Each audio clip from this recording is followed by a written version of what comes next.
Bismillahirrahmanirrahim. Elhamdülillah Rabbil alemin.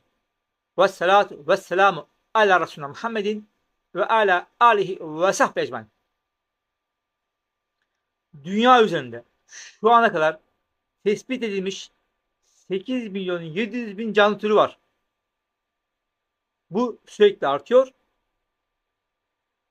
ve araştırmacılar bu sayının 100 milyona kadar çıkabileceğini tahmin ediyorlar. Ulaşamadıkları için sayamıyorlar.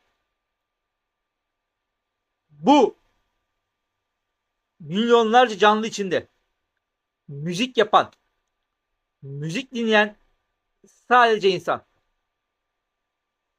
İnsanlar müzik yapmak için 800'den fazla enstrüman icat etmişler. Ve 300'den fazla tür müzik yapmışlar.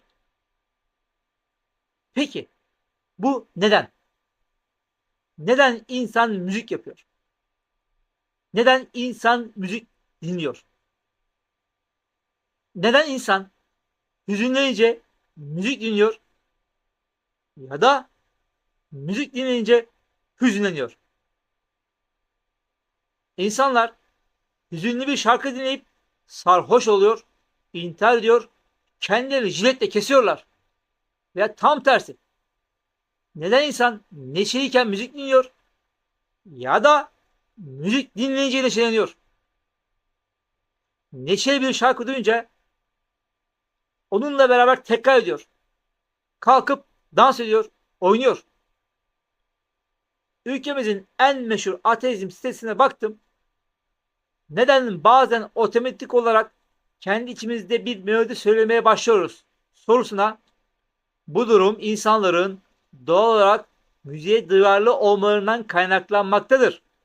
Müziğin insanlar üzerinde olumlu etkileri bulunmaktadır ve bu etkilerden bazıları stresi azaltma, duygusal iyi olma ve hafızayı güçlendirme gibi faydalar sağlamaktadır. Bu nedenle insanlar bazen kendi işlerinde bir melodi söylemeye başlarlar ve bu müziğe duyarlı olmalarından kaynaklanmaktadır cevabını vermişler. Müzik insan beynine neler yapıyor sorusunda ona da şöyle cevap vermişler. Müziğin insan beyni üzerinde öyle fazla etkisi vardır ki saymaya nereden başlayacağımızı belirlemek bile zorlanabilirsiniz. Örneğin en basitinden dinlediğimiz müziğe bağlı olarak beynimizdeki sinirsel faaliyetin değiştiği bilinmektedir. Bu durum birçok hastalığın tedavisinde doğrudan olmasa da rahatlama ve gevşemenin faydalı olduğu durumlarda destekleyici bir araç haline gelebilir. Benzer şekilde önemli bir iş yaparken, kendinizi motive ederken, düşünmeye çalışırken veya dinlenirken dinlediğiniz müzik türleri birbirinden farklı olabilir. Bunun nedeni müziğin farklı türlerine hakim olan ses dalgalarının özelliklerinin beynimizin faaliyetlerine etki edebiliyor olmasıdır. Hatta öyle ki insanların konuşmalarındaki farklılıkların ve hatta kişinin kendi sesinin bile beyin dalgalarını etkileyebildiği tespit edilmiştir. Gündelik yaşamda beyninizi aktif olarak kullanmazken ve rutin işlerinizi yaparken beyninize hakim olan dalga frekansı 12,5 ila 30 hız frekans birimi arasında değişen beta dalgalarıdır. Ancak örneğin gözlerinizi kapatıp dinlenme haline geçtiğinizde veya rahat bir yerde uzandığınızda bu dalgalar kısa bir sürede 13 hızın altına düşer ve alfa ismi verilen bir diğer dalga türüne dönüşür. Uyuduğunuzda ve rüya görmeye başladığınızda bu dalgaların frekansı daha da yavaşlayarak 8 hızın altına düşer ve teta dalgaları haline gelir. Belli türdeki müziklerin beynimizdeki dalgaları yavaşlatıp hızlandırabildiğini göstermektedir. Buna bağlı olarak kişi gevşeyip rahatlayabileceği gibi uyarılmış hale geçerek dikkatini arttırabilmektedir. Araştırmalar gösteriyor ki müzik büyük oranda beynin sağ yarım küresine etki etmektedir. Bu yarım küremiz genel olarak sezgisel ve duygusal aktivitelerle ilişkilidir. Buna karşılık sol yarım küremiz ise mantıksal olarak çalışır. Her ne kadar bazı güncel araştırmalar beynimizde böyle bir ayrımın olmayabileceğine işaret ediyor olsa da bu sebeple uzmanlar örneğin yoğun bir şekilde mantık, hesaplama, analiz gerektiren konularda çalışıp yorulduktan sonra 10-15 dakika kadar daha sakin ve dinlendirici müzikler dinlediğiniz takdirde beynin sol yarım küresine binaen yükün azalarak kendinizi daha dinç hissedebileceğinizi ileri sürmektedirler. Tabii herkes de her tür müzik aynı etkilere neden olmayabilir. Dolayısıyla sizi rahatlatan türleri kendiniz keşfetmek durumundasınız. Ancak yine de müziğin beyninizde öyle ya da böyle bir etkisi olduğu gerçeğini bilmekte fayda var. Evet, ben demedim, ateistler dedi. Ben desem gerici, çağ dışı, bilim düşmanı bir Müslüman dedi derler. Şimdi sorularımı soruyorum. Neden insanların müzik zevki var da hayvanların yok? Nasıl oluyor da insanlar sürekli farklı melodiler üretebiliyorlar? Nasıl oluyor da yaptıkları melodilere uygun şarkı sözü yazıyorlar? Nasıl oluyor da duydukları müzik psikolojiyi etkiliyor? Bir müzikten hoşlanırken diğerlerinden hoşlanmıyorlar.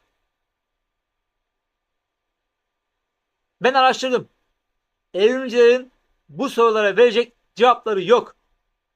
Bazıları balinaların kendi aralarında iletişim için çıkarttıkları sese müzik demişler. Ama bu mantıklı değil. O ses sadece melodi şeklinde yoksa hiçbir balinanın şarkı söylediği, diğerlerinin de etrafına toplanıp onu dinledikleri vaki değil. Evrimcilerden çok azı dans eder gibi sallanan hayvanların hareketine duydukları melodi nedeniyle dans demişler. Ama bu da tutarsız. Çünkü gerçekten hayvanlar duydukları müzikle dans etse hepsi bunu yapardı. Çok sayıda evde farklı hayvanlar besleniyor. Evlerde müzik çalıyor ama hiçbir hayvan dans etmiyor. Yıllarca kedi ve muhabbet kuşu bakmış biri olarak dans ettiklerine şahit olmadım. Ben evde yokken benden gizli yaptılarsa bilemem. İyi de ben bu soruları sorarak nereye varmaya çalışıyorum? Cevap vereyim. İnsanın Allah tarafından ahsen-i takvim üzere yani hem cismani hem ruhani bakımdan en güzel kıvama erebilecek şekilde yaratıldığını göstermeye çalışıyorum. Milyonlarca canlı içinde müziği üretebilen, müziği dinleyebilen, müziği sevebilen tek canlı insan. Çünkü insan eşrefi mahlukattır. Yaratılmışların en şereflisidir. Ne demiş ateistler? Müzik insanda stresi azaltıyor. Hafızayı güçlendiriyor. Duyguları etkiliyor. Motivasyon sağlıyor. Beynin çalışmasını kolaylaştırıyor. Demek ki insanı tüm bu duyguları yaşayabilecek yeterlilikte yaratan bir yaratıcı var. Evrimle rastgele oluşmuş bir canlı bu kadar hassas özelliklere sahip olamaz. Bu imkansız olmaz. Ama hadi diyelim oldu. Diğer canlılarda neden olmadı? Aradan 2 milyar yıl geçince hayvanlarda evrimlerim tamamlayarak aynı seviyeye mi gelecek? O zaman biz eşeklere konser veren bir eşek görebilecek miyiz? Tabii ki bu asla olamayacak.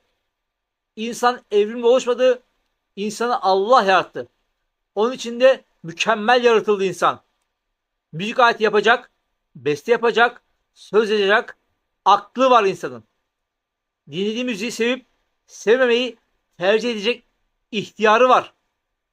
Şarkı sözünü, müzik ritmini ezberleyecek hafızası var. İnsan elini, parmak yapısı ve ağızdaki dudak yapısı dahi müzik aletlerini çalmaya, üflemeye uygun. İyice insanlar kendilerine uygun alet yapmışlar diyecek olurlarsa cevabım hazır. Evrimimi tamamlayan eşek kendine uygun telli, üflemeli çalgı yapabilecek mi? Sadece bunlar değil, insanın müziği depolayacak malzemeler üretecek yeteneği var. Plak, kaset, CD, DVD, MP3 ve daha fazlasını yapacak aklı var. Konser alanı yapmayı düşünecek.